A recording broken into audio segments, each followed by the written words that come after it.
Olá, seja bem-vindo ao canal Ser Mestre e Ser Doutor. Este canal se propõe, este é o meu grande objetivo, né, com este canal, de inspirar você e também de propor soluções para muitos problemas que você tem, você que está fazendo seu mestrado, seu doutoramento, e você é orientador também, que quer apoios para muitas daquelas dúvidas repetitivas, não é? Que os seus alunos há anos têm. Meu nome é Francis Lê, eu sou professor universitário, pesquisador, orientador na área de didática das ciências, da área de educação, há muitos anos. Também ensino metodologias quantitativas e qualitativas, e sou autor de software. Bem, um outro dia deveria gravar um vídeo. Aliás, no canal existe aí um vídeo contando um pouco do meu histórico. Mas no vídeo de hoje eu queria falar de outra coisa mais interessante com vocês, sobre como as tecnologias podem ser usadas ao benefício da pesquisa. É verdade, existem muitos pesquisadores que não utilizam as tecnologias ou, quando utilizam, utilizam de forma equivocada, é, não utilizam plenamente. É por isso que eu pensei em preparar esta ferramenta, né, e falar sobre ferramentas tecnológicas para pesquisa em geral, e especialmente para análise qualitativa. Estamos numa temporada falando muito de análise qualitativa, de software de análise qualitativa. Tá? É claro que eu me lembro muito bem que quando comecei a fazer o meu mestrado, o meu doutoramento, o meu mestrado tinha muita tecnologia, né? Era um mestrado em química quântica até computacional, mas o doutorado nem tanto. Mas uma coisa que me veio do mestrado para o doutorado, na área de educação, né, em ciências, didática da química mais especificamente, para cada problema que eu tinha na área da pesquisa, seja na recolha de dados, na tabulação de dados, na análise de dados quantitativa, qualitativa, eu sempre me perguntava que tecnologia, que ferramentas tecnológicas nós temos disponíveis para acelerar, para aprimorar. Muitas vezes não é uma questão só de fazer mais rápido, mas fazer melhor com o uso das tecnologias. Né? Que ferramentas tecnológicas para a pesquisa no geral, e especialmente nós vamos focar a pesquisa qualitativa neste vídeo, nós temos disponível para o pesquisador, para o investigador que está fazendo mestrado, doutorado, e até mesmo você que está fazendo um TCC, não é? Trabalho de conclusão de curso, também pode usufruir muito desse vídeo. Então, continue conosco aqui para que a gente possa discutir. Eu sei que muita gente que está ouvindo este vídeo são pessoas novas e eu preciso relembrar um passado relativamente recente, pelo menos recente para mim, ok?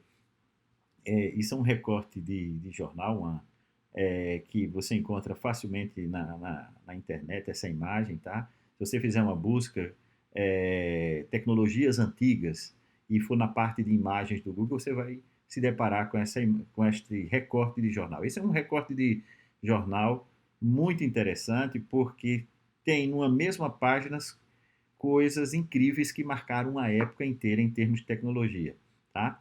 Ó, o título já diz assim, ó, incrível, Nokia lança celular que envia mensagem de texto para outro celular. Ó, que coisa! Isso não faz muito tempo, tá? E aqui no rodapé, tá? Diz assim, parece bruxaria. Eu transcrevi aqui porque muitas vezes a imagem não dá para perceber tudo. Vou tirar aqui a minha imagem um pouco. Depois eu vou comentar cada uma dessas notícias aqui, tá bem? Para vocês verem todo o recorte de jornal. Aqui, o rodapé da imagem, que é esse Nokia aqui, eu tive um Nokia desse. Aliás, eu ainda tenho guardado esse Nokia. Um dia desse eu trago aqui para mostrar para vocês, não só este Nokia, mas também a disquete, né, que tem aqui, ó. Mas aqui, ó, o rodapé desta imagem diz assim, tecnologia permite que o usuário envie mensagem. Parece bruxaria, né? eram os famosos, eram os primeiros SMS que surgiam.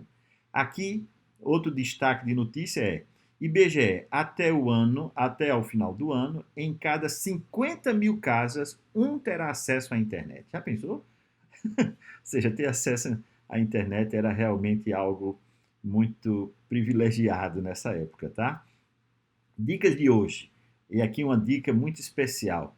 Aprenda a compactar uma música para caber em 3 disquetes, né? Você que é muito novo não sabe o que é um disquete. Esse aqui é um disquete revolucionário. É o terceiro tamanho, né? Em miniatura. Ele foi diminuindo e esse era o disquete de 1.4 megabytes. Tinha um maiorzinho e tinha um outro, não é?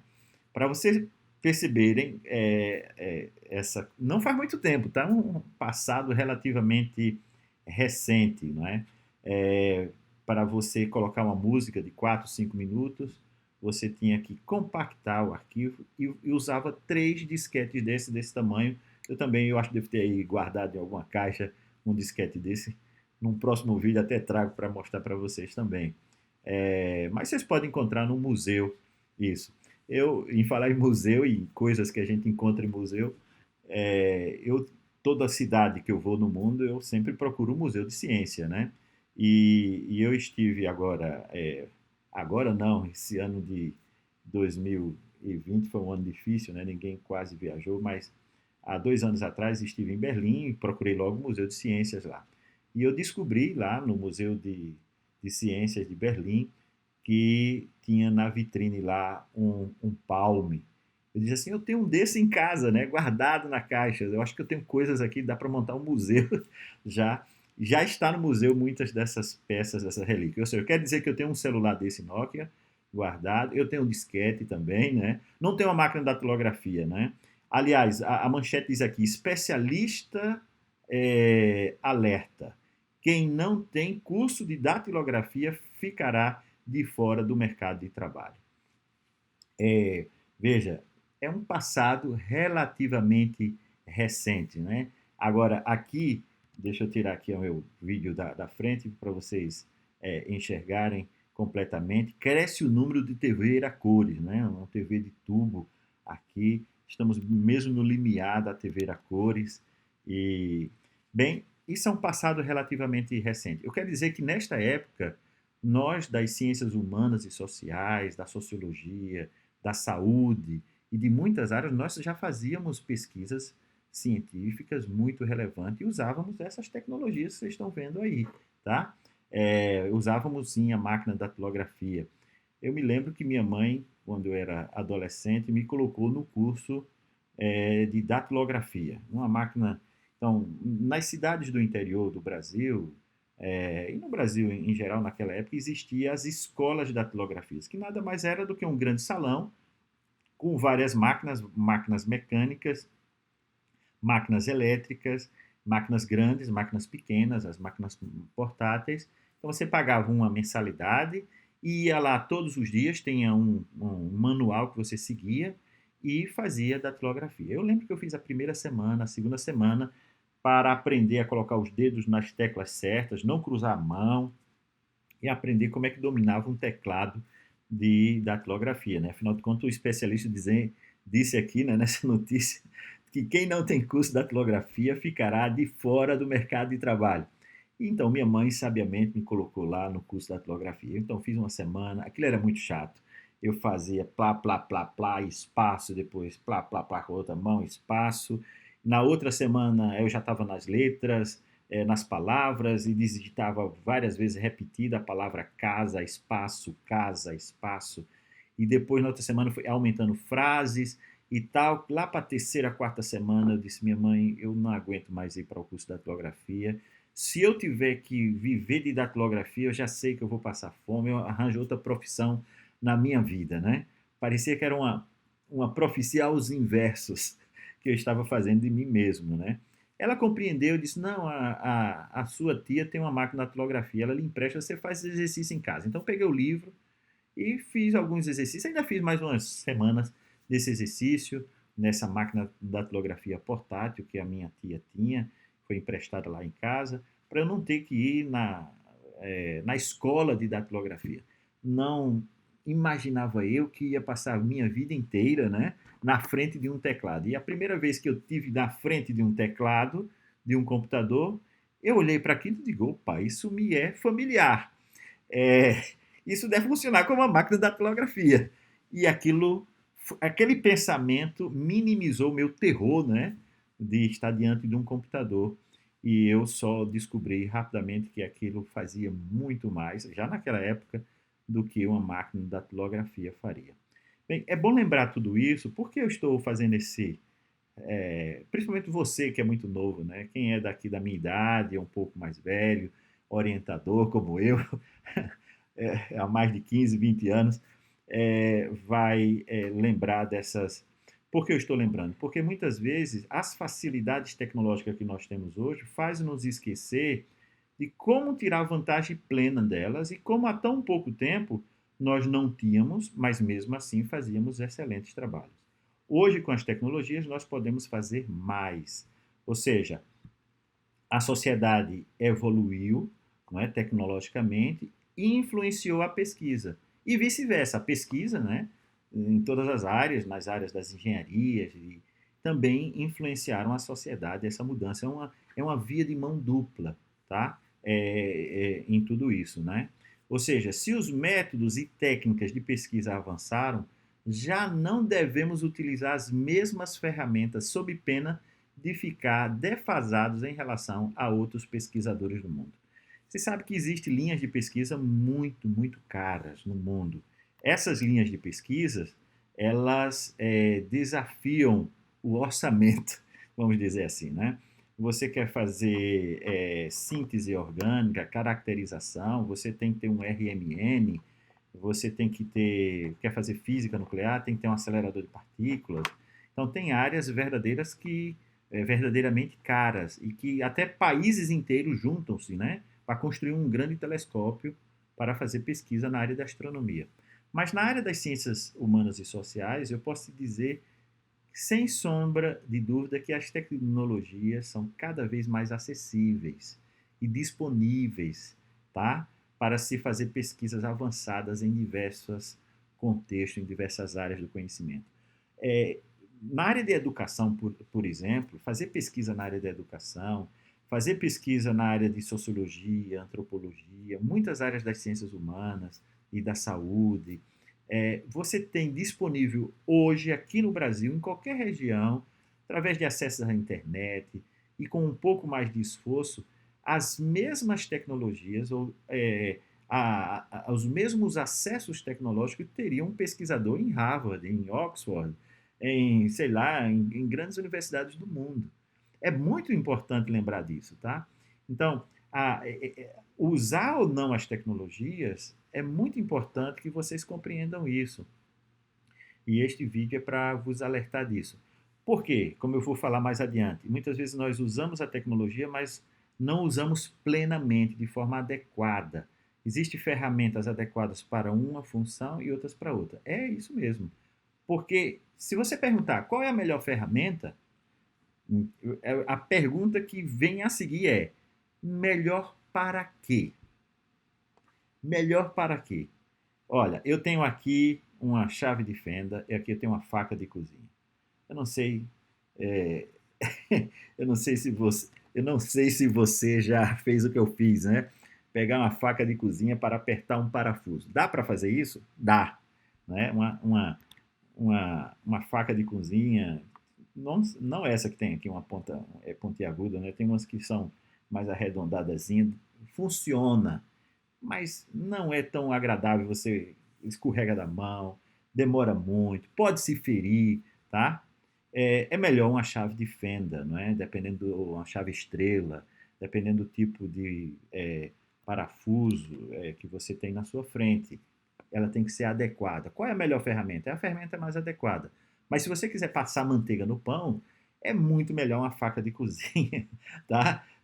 Porque passar manteiga com a chave de fenda, não sei se vocês já fizeram isso, não é uma experiência muito eficiente. Dá para passar? Dá, com um pouco de paciência, vai lá, passa e tal, consegue-se. Então, essa analogia vocês estão percebendo, né? Qual é a melhor ferramenta? Muita gente, na pesquisa das ciências humanas e social, usa o Word e o Excel para tudo na pesquisa, como se aquilo fosse o suficiente. Existem muitas ferramentas específicas que eu gostaria de falar para vocês hoje, que vão fazer a diferença da água para o vinho quando você fala de investigação na área das ciências humanas e sociais, na área da educação e etc. E não só, todas as áreas científicas, ciências ditas exatas, duras, né? Ciências, não sei se existe ciências moles, né? Tudo é ciência, né? Mas, e agora nessa época de Covid, né? E pandemia e pós-pandemia, foi notório a importância das ciências sociais, por exemplo, né? Porque enquanto os cientistas da área das saúdes, da biologia, estavam correndo de forma muito eficiente atrás da vacina, enquanto isso, o que prevalecia era as ciências humanas, a sociologia, né? Como manter uma população em confinamento durante 8 meses?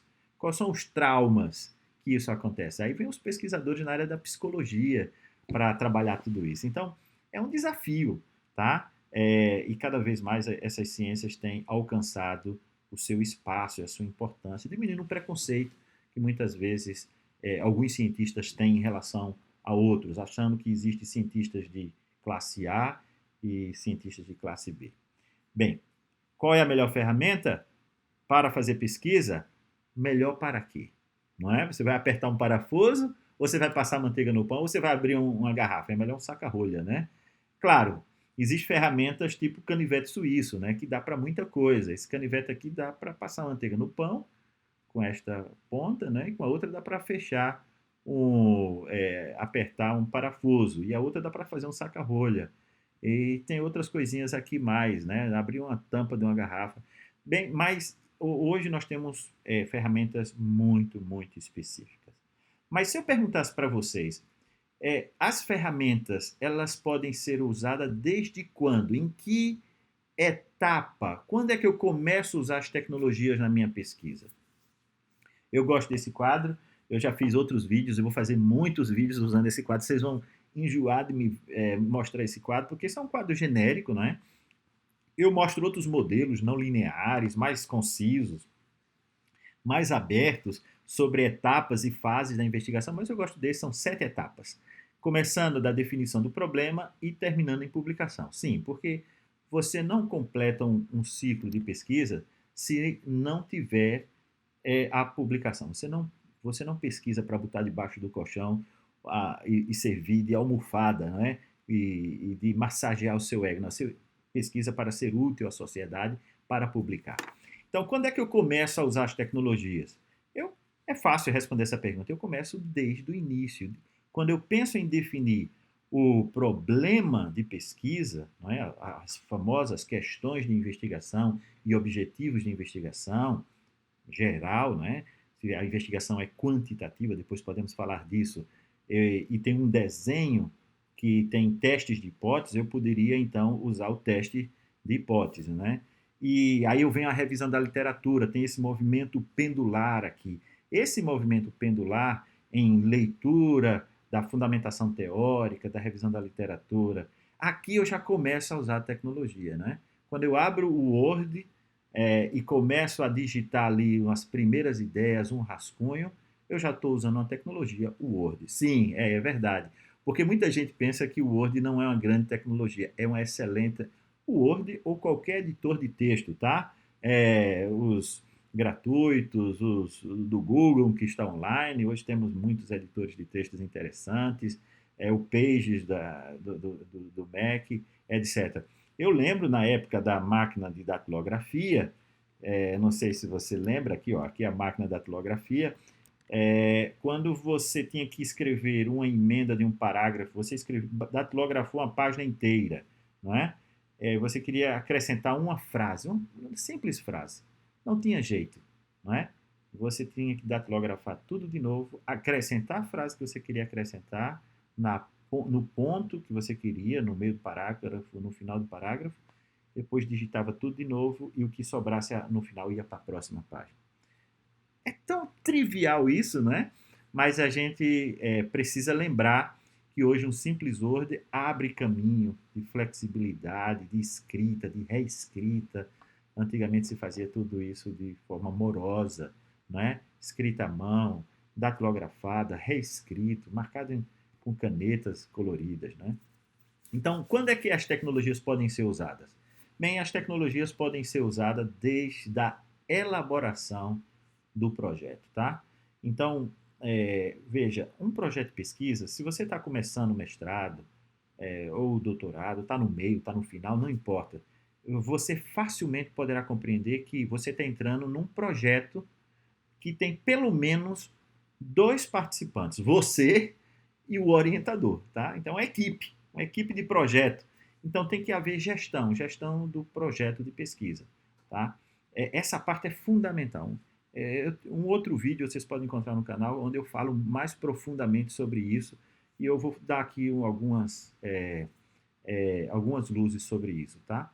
Então, você já pode usar a tecnologia para se comunicar com a equipe do seu projeto, né? Que seja com o seu orientador, através do WhatsApp, né? Deixa lá texto, não só texto TXT, né, como era no Nokia, mas eu posso mandar um artigo inteiro pelo WhatsApp, né?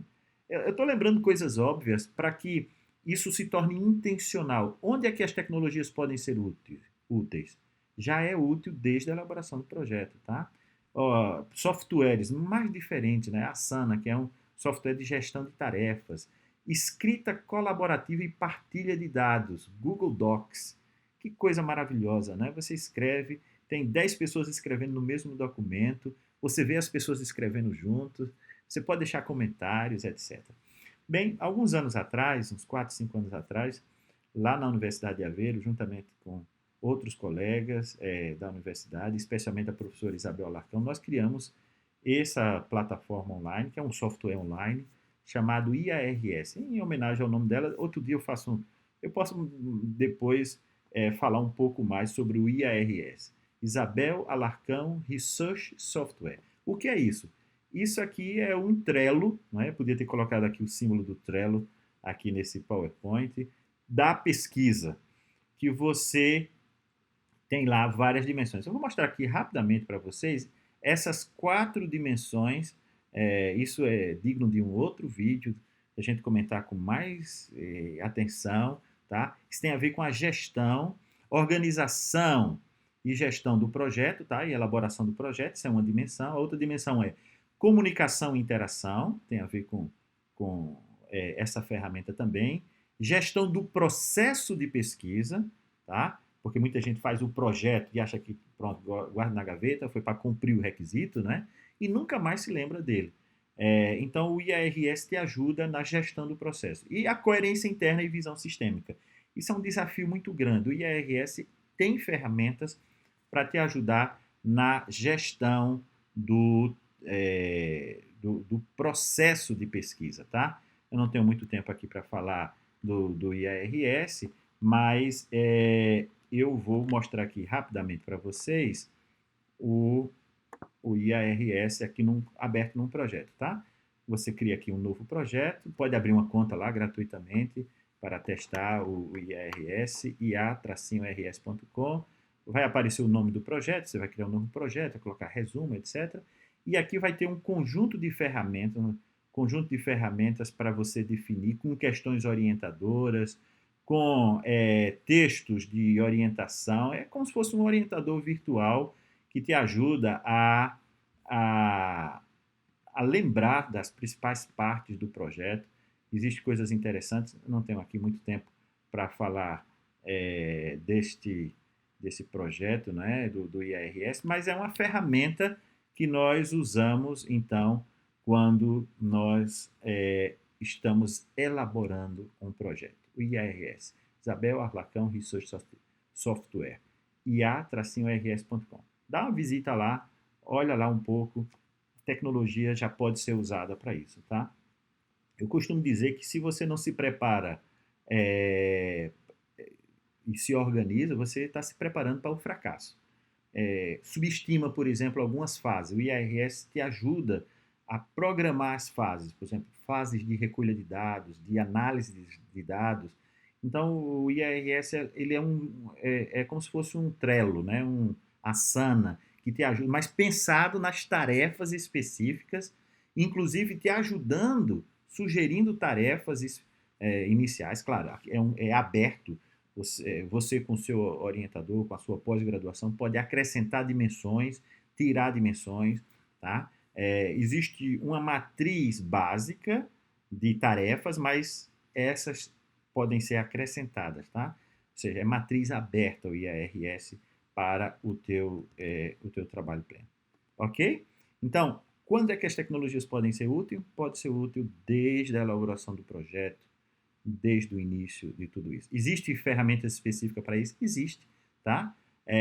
Para escrita colaborativa, né? Você pode escrever no Google Docs, partilhar no IARS e organizar todo o processo e o projeto e o processo de pesquisa, tá? Essas são as 4 dimensões, mas outro dia eu faço um vídeo só sobre o IARS, mostrando como é que funciona, etc. Hoje nós estamos querendo saber como as tecnologias podem ser úteis. Elas podem ser úteis desde o início. Elas podem ser úteis também, as tecnologias, hoje em dia, e já há algumas décadas, né, na revisão bibliográfica. Né? Eu sou da época ainda da revisão bibliográfica fortemente em papel. Claro, já existia as bases de dados que chegavam em CD muitas vezes, a troca de artigo entre bibliotecas, né?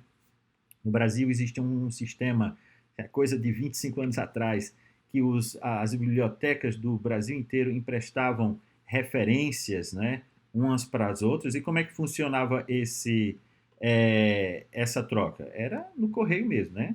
Imprimia, se colocava no correio e você ia lá buscar as referências. Mas as tecnologias hoje elas estão presentes e você precisa se familiarizar e saber, gastar algum tempo. Você não é da biblioteconomia, né? Isso é uma área muito bibliometria e essas coisas, mas você precisa saber um pouco disso, tá? As tecnologias, se você não sabe isso, você vai se perder, porque nós estamos no outro extremo, que é muita informação.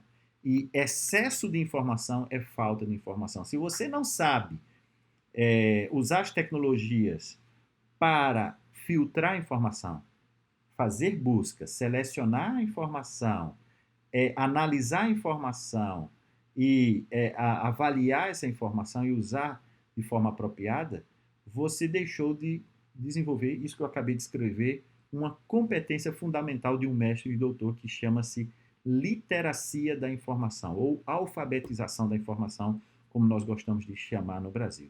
Então você tem que gastar algum tempo entrando no Cielo. O Cielo é uma coisa maravilhosa, né? Agrega vários países ibero-americanos, começou no Brasil e tem mais de 20 anos, 22 anos. É incrível isso, não é?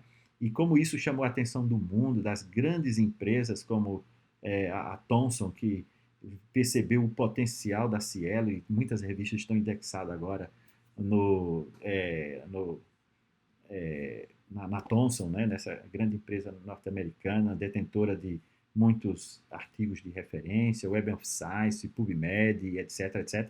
Então você precisa gastar tempo com isso, tá? Esse meu vídeo é um vídeo mais de alerta, não é para ensinar você. Quem sabe um outro vídeo a gente pode falar muito sobre como fazer boas buscas, né? Como explorar as bases de dados online. É uma competência que você precisa desenvolver. Muitas vezes quando a gente está nas primeiras conversas com os orientandos, eu como orientador, o aluno entra na minha sala e diz assim, professor, não encontrei nada sobre aquele assunto que o senhor falou. Foi? Então senta aqui, vamos ver no computador. E aí, em 5 minutos, 10 minutos, né, eu consigo encontrar 10 artigos. Professor, não tinha visto isso. Porque tem a ver com esta competência, usar as palavras-chave certas, saber fazer as buscas. Isso é uma competência que precisa ser desenvolvida mais do que qualquer outra época do mundo, não é? Na área de pesquisa, né? Agora, existem outras ferramentas para conter essa avalanche de referência, como, por exemplo, os softwares que são bibliotecas de referências, como o EndNote, o Mendeley, tá? E existe o Pages, existe o Sotero, existem outras ferramentas. Eu fui utilizador do EndNote por mais de 10 anos e hoje eu utilizo o Mendeley. É uma ferramenta excelente porque aquela indexa toda a tua base bibliográfica, você consegue citar no Word, na formatação APA, ABNT, Harvard, o que você quiser, você muda, né? Você vai mandar um artigo para um canto, para outro. Bem, para não dizer que eu falo só sobre software, né, porque tudo isso é tecnologias digitais, eu mostro aqui como exemplo um hardware, que também tem software, naturalmente, que é a Iris Pen Air. Essa Iris Pen Air é um aparelhozinho, né? Eu tenho o meu é muito antigo, com fio ainda, esse é sem fio, usa Bluetooth, e ela escaneia texto, não é? Eu vou tirar aqui para vocês verem melhor aqui atrás da minha imagem, tá vendo? Aqui tem um scanner, você está lendo muitas vezes um livro em papel, um livro antigo, você quer tirar uma citação. Em vez de você digitar tudo, não é? Você escaneia e coloca diretamente em texto já para você. Ele escaneia, não é, o texto e coloca já digitado no Word, por exemplo, tá? Mas ele pode digitar também números para colocar em tabelas de Excel, por exemplo. Uma canetazinha dessa é uma ferramenta que pode acelerar, dependendo. Imagine você está fazendo uma pesquisa na área de história e você tem muitas referências em papel, em livros. Um scan de mão desse, né, pode ser muito útil nas suas leituras, principalmente quando você não consegue digitalizar todo o material. Então, as tecnologias, elas são muito úteis nesta fase da pesquisa, da revisão bibliográfica, que acaba percorrendo todo o trabalho de pesquisa. Veja, quando você faz o cronograma da pesquisa, você coloca assim, revisão bibliográfica, aí bota uma barrinha assim, né? Muitos dos meus orientantes fazem isso, botam uma barrinha do começo ao fim, né? Como se você estivesse lendo o tempo todo. Bem, teoricamente é isso que acontece. Na verdade, existem picos de leituras, né? Mais intensos, quando você está fazendo a qualificação, está escrevendo o texto. Então, existem picos de maior leitura. O certo é você fazer uma constância e programar essa leitura, tá? Eu costumo dizer que é mais fácil hoje você selecionar 10 artigos, 20, 30 em 2, 3 horas do que lê-los. Então, hoje, essa capacidade de encontrar os artigos certos, que vale a pena gastar o seu tempo e programar essa leitura ao longo de um período, né, isso faz parte do planejamento. O IARS, que eu falei anteriormente para vocês, né, esse software de gestão de projeto, de organização do projeto, de comunicação e interação, gestão do processo e da coerência interna do projeto, ele tem uma ferramenta que te ajuda, inclusive te ajuda conectando-se com o Mendeley e o EndNote, para gerir a leitura, a calendarização, né, criar um cronograma de leituras para isso. Isso um outro vídeo eu posso falar para vocês. Mensagem aqui clara e simples para vocês nesse momento. Por favor, gastem tempo planejando como as tecnologias podem facilitar esse processo para vocês, tá? E hoje em dia com a internet e o nosso canal aqui, Ser Mestre e Doutor, se propõe a ser isso cada vez mais, dando dicas sobre ferramentas, sobre processos, sobre produtos que possam te ajudar nesse processo. Onde é que a investigação, as tecnologias podem ajudar? Podem ajudar na investigação quantitativa, tá? Na investigação quantitativa, na fase de recolha de dados, por exemplo, tradicional nas ciências humanas e sociais, e na educação e etc., a gente usar o velho e bom questionário, não só questionários, mas com questões fechadas e abertas, mas também instrumentos, não é? Escalas, muito usado na psicologia, por exemplo, em outras áreas. Antigamente nós fazíamos tudo isso em papel, sempre em papel, ia atrás das pessoas em papel, algumas décadas atrás, não é? Mas já usávamos o online, né? Hoje cada vez mais é fácil, né? As pessoas estão com o celular na mão, não é? E rapidamente você consegue atingi-las usando um aparelho como este, né? E o questionário online, existe problemas no questionário online, né? A probabilidade de resposta é muito mais baixa. Depois poderíamos falar que estratégia nós poderíamos usar para aumentar o percentual de resposta do seu questionário online, tá? Então, as tecnologias podem ser úteis nesta fase de recolha de dados. Você precisa prestar atenção nisso. Você vai usar o Google Formulário ou o Limor Surveys? Existe peculiaridades no Limor Survey e em outras plataformas de questionários online que não existe no Google Form. Então, dependendo do que você vai precisar, você precisa gastar um tempo com essa escolha de tecnologia, tá? O SurveyMonkey também é outra. Bem, aqui é só ilustrativo, tá? Vocês compreenderam que as tecnologias. Então, o meu objetivo aqui é despertar em você este pensamento ativo sobre a importância de escolher uma ferramenta tecnológica e pensar na tecnologia em cada fase. E será que eu estou usando a ferramenta adequada? Por exemplo, existem muitos questionários que não tem jeito, tem que aplicar em papel, entende? E eu vou aplicar em papel para muita gente. Então, existem os reconhecimentos de marcações ópticas, né, os chamados OMRs, são scanners que leem aquelas pintinhas pretas dos vestibulares, tá?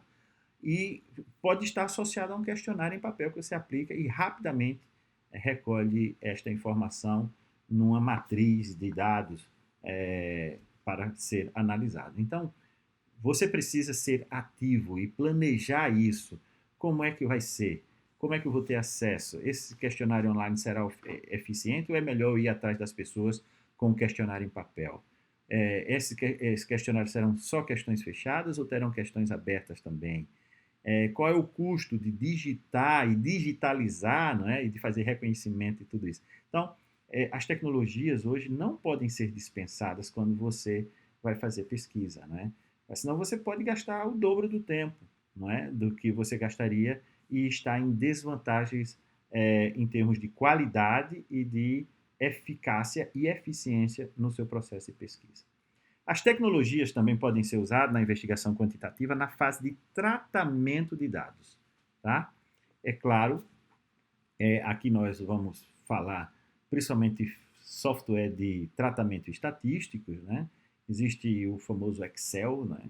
Maravilhosa ferramenta com um potencial incrível, incrível, incrível Excel. Mas eu recomendo o SPSS, que é um pacote de software muito adequado, porque ele conjuga a ferramenta, o questionário em si, com a maneira de analisar, de tabular os dados ali dentro. Então, o que é que eu recomendo? Dá uma olhadinha. Existem cursos de R$ 30 online sobre o SPSS se você não quer ler um livro, né? Mas antes mesmo de sonhar em fazer, quando eu recolher os dados, eu vou estudar estatística, né? Quem tem dificuldade com a estatística, e vou estudar o SPSS ou outro. O SPSS é até um software relativamente caro, até sugiro aqui um software gratuito, né? O PSPP, é um GNU.org. Se você entrar em GNU.org, vocês vão encontrar esse software que é em todo semelhante, toda a estatística descritiva, inferencial, muito que tem no SPSS, você consegue fazer com PSPP, tá? E é um software gratuito. Então, vale a pena, numa fase, mesmo na fase inicial, e é para isso que nas pós-graduações existem as disciplinas de metodologia, não é? Incentivar vocês terem uma noção. Isso vai interferir diretamente no desenho da investigação, no cronograma, no que você pensa que vai gastar pouco tempo e acaba gastando muito tempo, e etc. É muito importante que vocês, então, percebam que as tecnologias podem facilitar se vocês gastarem tempo escolhendo as tecnologias, conhecendo as tecnologias, sabendo o que implica tudo isso. Bem, mas as tecnologias também podem ser úteis e devem ser usadas na investigação qualitativa. Recolha de dados. Hoje, a recolha de dados na investigação qualitativa está infinitamente facilitada.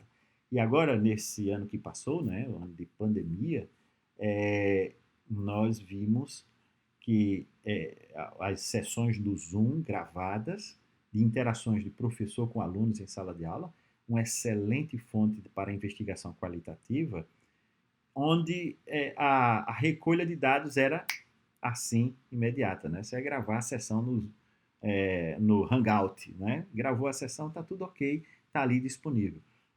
Até pouco tempo não era tão simples assim você gravar uma aula, né?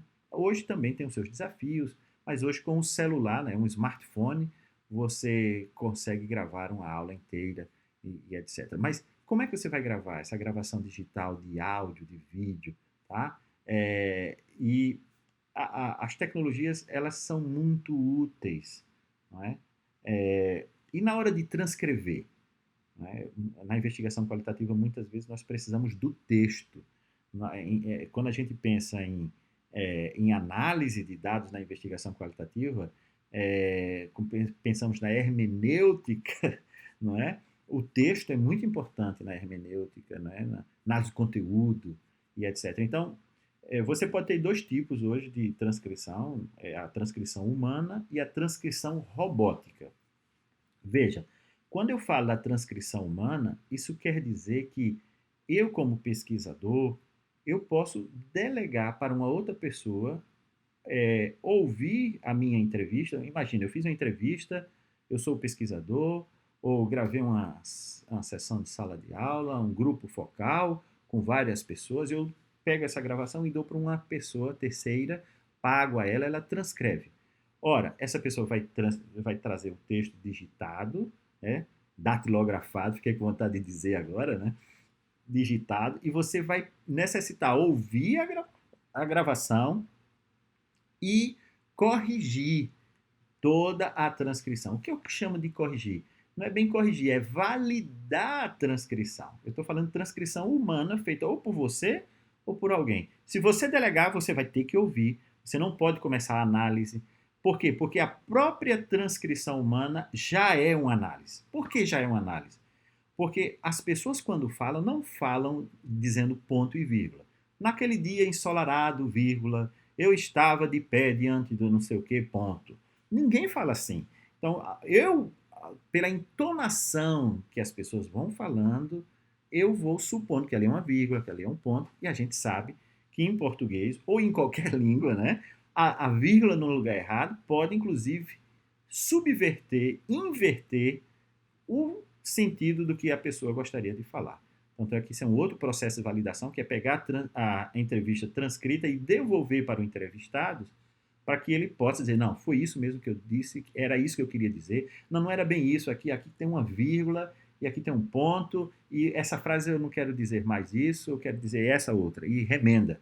Então, esse é outro processo de validação. Então, na transcrição humana, seja feita por você ou por um terceiro, você tem sempre que validar por você, se for feito por um terceiro, tá? E o entrevistado nesse caso. Se for entrevistado criança, você tem um adulto ou uma outra pessoa para validar a transcrição. Repito, a transcrição já é processo de análise qualitativa, tá?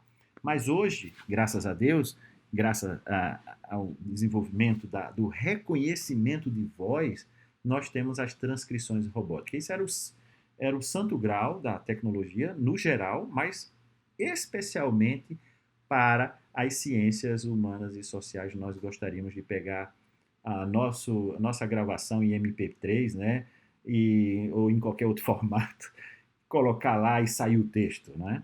Veja, já existem serviços e transcrições automáticas, o próprio YouTube faz legendas automáticas. Se você pegar um vídeo que você gravou de uma entrevista e colocar no YouTube, pedir legenda automática, ele vai gerar legendas para você. O Google Docs também pode ser usada para gerar um texto automático, uma transcrição robótica automática.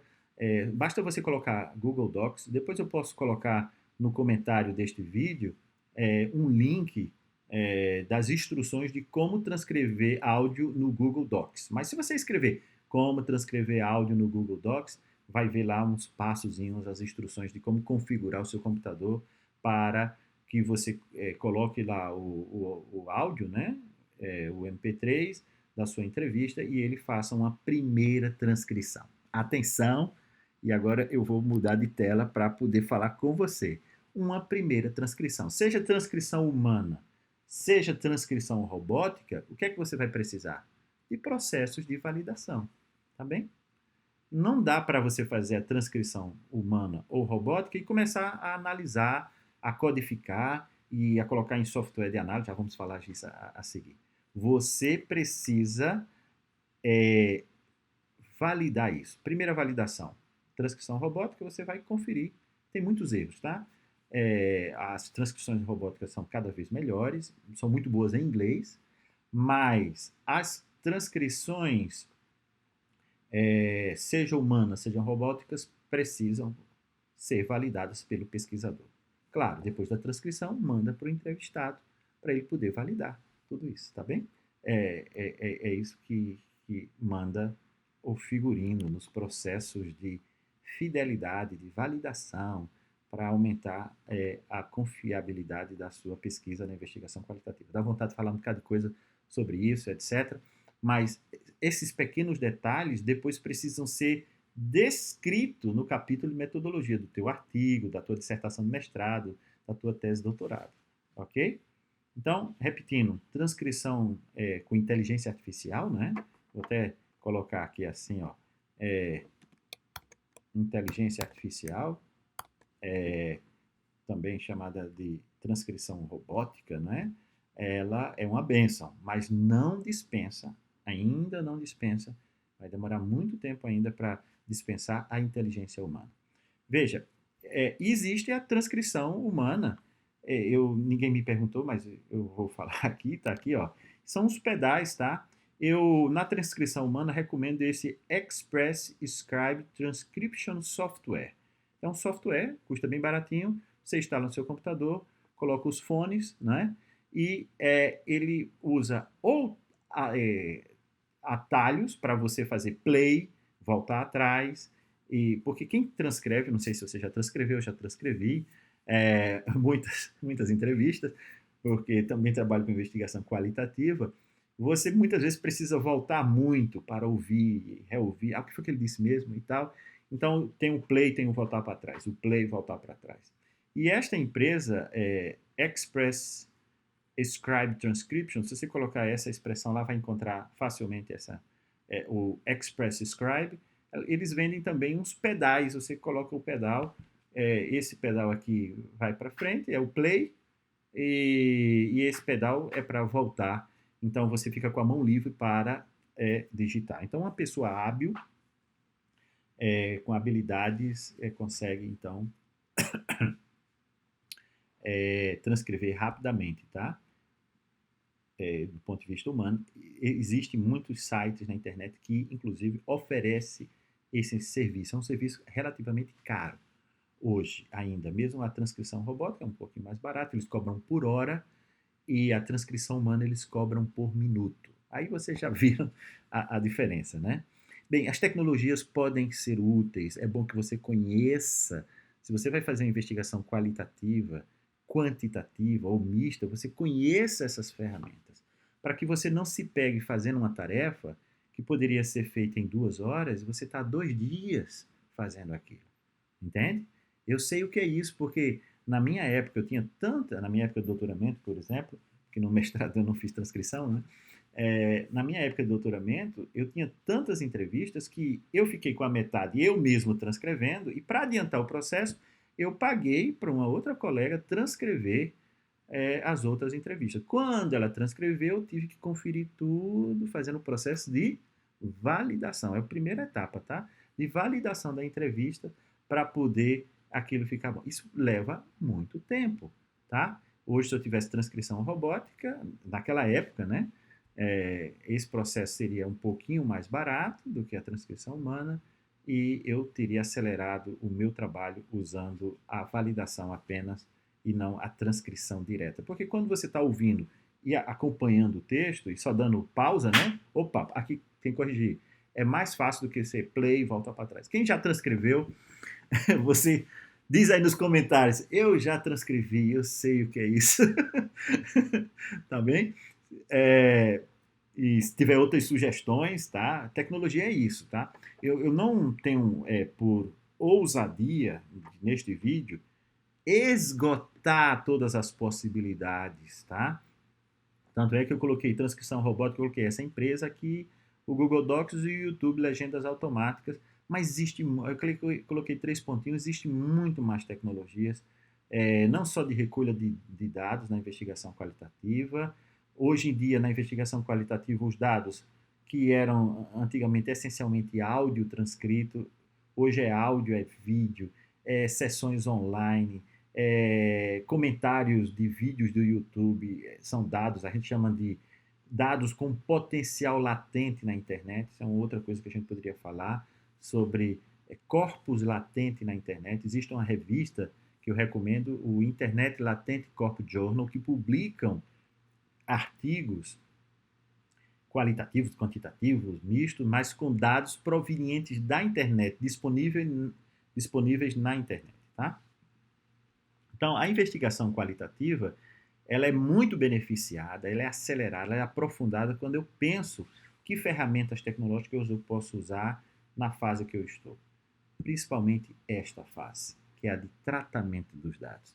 Eu acho incrível ainda como nesta fase, na investigação qualitativa e nesta fase, a fase de tratamento dos dados, muitos dos pesquisadores no mundo, isso não é um problema do Brasil, nem da Espanha somente, Portugal, você que me escuta em português, mas eu vi esse problema em outros países, na Inglaterra, pessoas que fazem o tratamento de dados na investigação qualitativa usando software não específico, tá? Lembra aquela analogia que eu fiz no início? Eu não sei se você lembra daquela analogia que eu fiz no início, que qual é a melhor ferramenta? A melhor ferramenta é aquela que é adequada para a tarefa. Eu passo manteiga no pão com a faca e eu aperto parafusos com a chave de fenda ou a chave estrela. Eu saco a rolha com o saca-rolha, né? Mas é incrível como hoje ainda existem pesquisadores, tá? Isso é incrível. Existem pesquisadores que continuam fazendo análise, tratamento dos dados, e quando não à mão, tá? Ainda usando software não específico para análise dos dados. Bem, eu vou gravar depois vários vídeos por vício de profissão, quero falar de software específicos, como o NVivo, o antigo nudista. Eu fui formador do NVivo por mais de 15 anos, lá em Portugal, e depois eu mesmo, juntamente com os colegas da Universidade de Aveiro, criamos o WebQDA. Web é Internet Qualitative Data Analysis, vocês podem acessar, explorar, abrir uma conta lá, fique à vontade, webqda.net, depois vou fazer um vídeo só sobre isso, falando do WebQDA. O WebQDA dá para fazer 50 mil coisas, mas quando a gente fala de investigação qualitativa, esta é uma das fases mais demoradas, tá? E principalmente hoje, que nós temos muitas fontes diferentes, texto, áudio, vídeos, interações online, presencial, não é? Estávamos falando agora há pouco do Zoom, das sessões de videoconferências gravadas. Isso tudo são dados que eu chamo de não numéricos e não estruturados. Como é que você analisa isso? Não é? Como é que você leva em consideração, por exemplo, como é em tempo viável você analisa 50 entrevistas, por exemplo? É possível hoje em dia fazer isso, entende? De forma rápida, tá? E de forma profunda. Você precisa aprender a usar o WebQDA, por exemplo. É claro, eu vou falar aqui do WebQDA, não vou falar do Atlas, nem do MaxQDA, nem de... Existe software específico demais, aqueles que fazem apenas, por exemplo, análise semântica e determinados tipos de análise da investigação qualitativa. Esses que eu estou listando aqui são software específico, mas dá para fazer análise de conteúdo, análise do discurso do sujeito coletivo, análise de discurso, análise narrativa, framework análise, teoria fundamentada. Ele é plástico, ele se molda em todas as necessidades. Então, eu gostaria de convencer você que está me ouvindo agora, deixa eu mudar de câmera, queria convencer você que se você vai fazer análise qualitativa, sem o uso do software específico, se você for usar o Word, o Excel para analisar texto, você vai conseguir. Da mesma maneira que uma pessoa consegue cavar um buraco de 2 metros com uma colher. Ele consegue, tá? Eu quero dizer que você vai conseguir. Mas já imaginou na eficiência e na eficácia desse processo? E você já imaginou que se você aprender a usar uma ferramenta como esta, como o WebQDA, você estaria no mesmo nível que um pesquisador de uma universidade das mais famosas do mundo, que você não precisa gastar dinheiro com um acelerador de partículas para otimizar com uma grande máquina que custa milhões de dólares e todo mês precisa de milhares e milhares de dólares de manutenção. Então, de maneira acessível, você vai dominar uma ferramenta que é usada em grandes universidades. Software específico para análise qualitativa. Bem, se eu conseguir convencer vocês disso, neste vídeo eu já estou satisfeito. Já posso dizer, já podemos encerrar o nosso vídeo por aqui. Mas eu quero encerrar dizendo assim, como você está fazendo investigação? Eu gosto dessa imagem, né? E 20 anos atrás, depois de tudo isso, não é, que esse rapaz aí está usando, segurando, ele está usando uma câmera aqui, uma câmera enorme, aqui um toca-fita com rádio, aqui embaixo tem uma máquina de datilografia, tem um walkie-talkie, tem tanta tecnologia aqui de gravar, de criar texto, tudo isso resumido num único aparelho, tudo condensado. Será que a sua pesquisa não está sendo feita assim? Claro, se faz boa pesquisa. Ou você duvida que se eu usasse isso aqui, tipo assim, revivalismo, né? Saudosismo, usasse novamente a máquina da datilografia, você duvida que se conseguiria fazer um excelente trabalho? Claro que sim. Só que você gostaria de fazer isso em relação a outros colegas de grandes universidades do mundo, sendo que você pode ter acesso a tudo isso, né? Um smartphone consegue gravar áudio, vídeo, tanta coisa, né? Ter acesso à informação. Então, você vai dispensar tudo isso? Mesma coisa nas outras tarefas da investigação qualitativa, como essa qualitativa e quantitativa. Então, todo esse vídeo é somente para dar um recado, tá? Um recado bem simples para você. Quando fizer pesquisa, quando estiver fazendo o projeto, você deve fazer a pergunta: que tecnologia pode resolver e acelerar o meu processo de pesquisa?